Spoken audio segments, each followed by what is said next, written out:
Hello everyone, welcome back to my YouTube channel math star Pankaj. दोस्तों 10 year based question लेकर आ चुके हैं हम। पिछली वीडियो के अंदर हमने टॉप 5 क्वेश्चन की बात करी थी। अब आगे वाले क्वेश्चन देखेंगे इस वाले वीडियो के अंदर। फर्स्ट क्वेश्चन है, यदि द्विघात बहुपद दे रखा है, क्वाड्रेटिक पॉलिनोमियल दे रखा है हमारे p - 1 x² + px + 1 के जीरोस यानी शून्यांक फाइंड कर देने हैं। उनका जीरो दे रखा -3 यानी शून्यांक दे रखा p की वैल्यू। ऐसे क्वेश्चन जरूर मिलते हैं, जरा ध्यान से देखना इस क्वेश्चन को करेंगे। इसमें द्विघात बहुपद दे दिया है। अब गिवन क्या है, देखो दोस्तों, गिवन इक्वेशन क्या है, p - 1 x² + px + 1 = 0। ये चीज तो आपको समझ गया। अब कह रहा है एक शून्यांक, यानी एक शून्यांक दे रखा है, यानी हमें समझो अल्फा दे रखा है, बीटा फाइंड करना। तो इस टाइप से क्वेश्चन है ये। तो एक शून्यांक दे रखा है, यानी x की वैल्यू दे रखी है कितनी दोस्तों, -3। कुछ नहीं करना है, इस वाले इक्वेशन के अंदर -3 पुट कर दो बस। तो p - 1 x की जगह क्या रख दूं, -3 का स्क्वायर प्लस p x की जगह क्या रख दूं दोस्तों, -x + 1 = 0। तो ये हो जाएगा p - 1।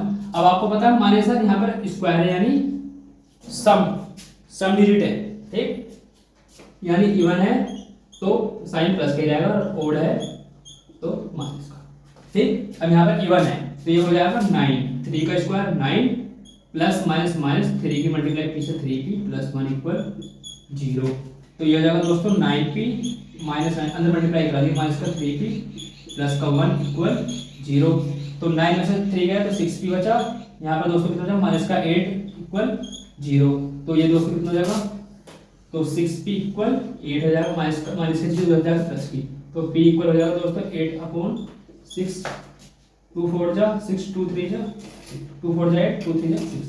p की वैल्यू दोस्तों कितनी आएगी, 4/3। That is answer. तो क्वेश्चन नंबर सेकंड है, यदि अल्फा और बीटा बहुपद दे रखे हैं, उसके शून्यांक भी हैं, जो कि संबंध दे रखा है, k की वैल्यू फाइंड करनी है। अब गिवन क्या है, px इक्वल दे रखा है दोस्तों 2x² + 5x + k, ठीक। अब यहाँ पर देखो, यहाँ पर एक संबंध दे रखा है, रिलेशन दे रखा है, α² + β² + α β = 21/4, ये दे रखा है। अब यहाँ पर एक चीज देखो, यहाँ पर एक कॉन्सेप्ट करना है, α + β का होल स्क्वायर। आपको पता है a + b का होल स्क्वायर कितना होता है, a² + b² + 2ab।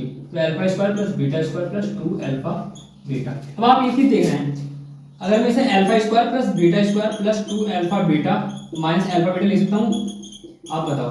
देखो इतने को मैंने ये लिख दिया, α² + β² तो ऐसे है, α β को लेना 2α β माइनस α β, ये दो में से एक गया तो एक बचेगा। इस चीज को मैं ये लिख सकता हूँ। अब ये चीज देखो, α² + β² + 2α β का सम होता है α + β का होल स्क्वायर, यानी α + β का होल स्क्वायर माइनस का α β = 21/4।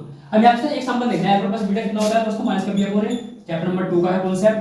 और एक है α * β कितना होता है दोस्तों, c/a, पता है आपको ये, ठीक। अब ये लगा दो यहां पर, माइनस का b/a का स्क्वायर प्लस यहाँ पर माइनस लगा दो c/a का = 21/4। अब b देखो, यहाँ पर एक कंडीशन दे रखी है, हमें इक्वेशन दे रखी है। अब b कितना हो जाएगा दोस्तों, -5/a कितना हो जाएगा दोस्तों, 2 का होल स्क्वायर माइनस c की वैल्यू दोस्तों कितनी है, k/2 = 21/4। यहाँ तक आई होप आपको समझ में आ गया होगा। इसका आगे देखते हैं। अब 5 का 25/2 का 4 माइनस का k/2 = 21/4। यहाँ तक आपको दोस्तों आई होप समझ में आ गया होगा। अब इससे आगे देखो, 2 और 4 का एलसीएम कितना हो जाएगा दोस्तों, 4। तो ये हो जाएगा 25 - 2k = 21/4। 4 से 4 कैंसिल, तो 25 - 2k = दोस्तों कितना हो जाएगा, 21 - 2k = कितना हो जाएगा, 21 - 25।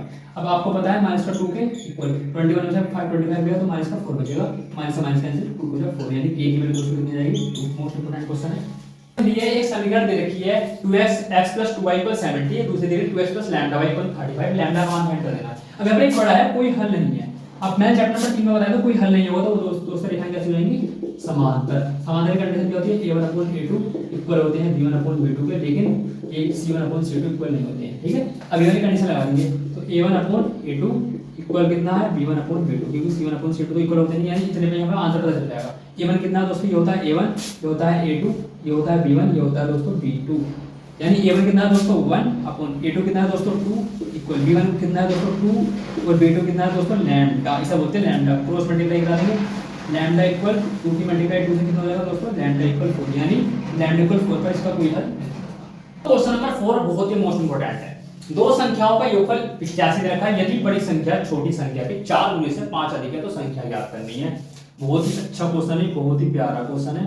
देखते हैं, ये कहता है दो संख्याओं का योगफल, यानी दो संख्या कितनी हो जाएगी तो दोस्तों x + y = 85 की हमारी पहली कंडीशन रहती है ना। दो संख्या, आप संख्या ऐड करनी पड़ेगी। अब देखो मैंने चीज बताया, कोई चीज किसी पर डिपेंड होती है उसे x मानते हैं। बड़ी संख्या छोटी संख्या, यानी बड़ी संख्या छोटी संख्या पर डिपेंड है, यानी दोस्तों बड़ी संख्या को कितना मान लेंगे, बड़ी संख्या को दोस्तों x ऐड कर लेंगे और छोटी संख्या को दोस्तों y ऐड कर लेंगे। यहां तक आपको समझ में आया। अब कंडीशन क्या कह रहा है, कंडीशन भी समझा करो, हिंदी वाले क्वेश्चन में क्वेश्चन पढ़ा करो तब जाकर आंसर कर करो। यह बड़ी संख्या, यानी बड़ी संख्या छोटी संख्या, छोटी संख्या के 4 गुने से, के 4 गुने का मतलब है गुणा से 5 अधिक है +5, यानी x की जगह हम दोस्तों क्या रख देंगे 4y + 5। ये होगा इक्वेशन सेकंड। प्रतिस्थापन विधि आपने पढ़ा है, चला देंगे। अब देखो यहाँ पर x की जगह क्या है 4y + 5।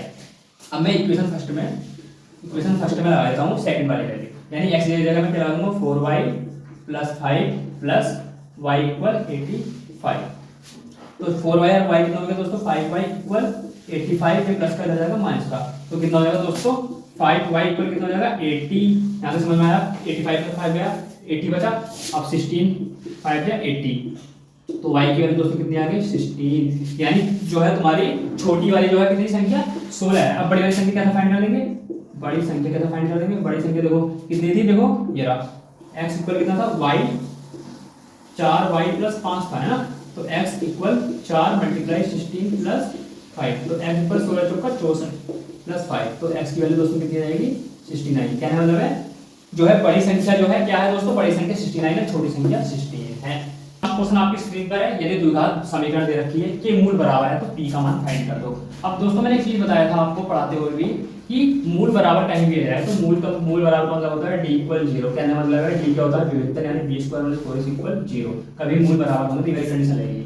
यानी देखो समीकरण कितनी दे रखी है हमें 3x² - 5x + p = 0। कहने का मतलब है d की वैल्यू क्या है 0 है, यानी b² - 4ac = 0 रख दो। दोस्तों यहाँ पर b की वैल्यू कितनी है -5 -5 का स्क्वायर -4 × a की वैल्यू कितनी है दोस्तों 3, c की वैल्यू दोस्तों कितनी है p = 0। तो 5 का कितना होता है 25 - 4 3 12 = 0। यहाँ तक आपको दोस्तों समझ में आ गया। अब करते हैं थोड़ा सा आगे, मार्कर नहीं चल रहा दोस्तों, थोड़ा सा मार्कर चेंज कर लेते हैं। तो -12p = 0, तो -12p ये प्लस का बढ़ जाएगा दोस्तों माइनस का हो जाता है, आपको पता है माइनस से माइनस कैंसिल, तो p = दोस्तों कितना होगा 25/12 दैट इज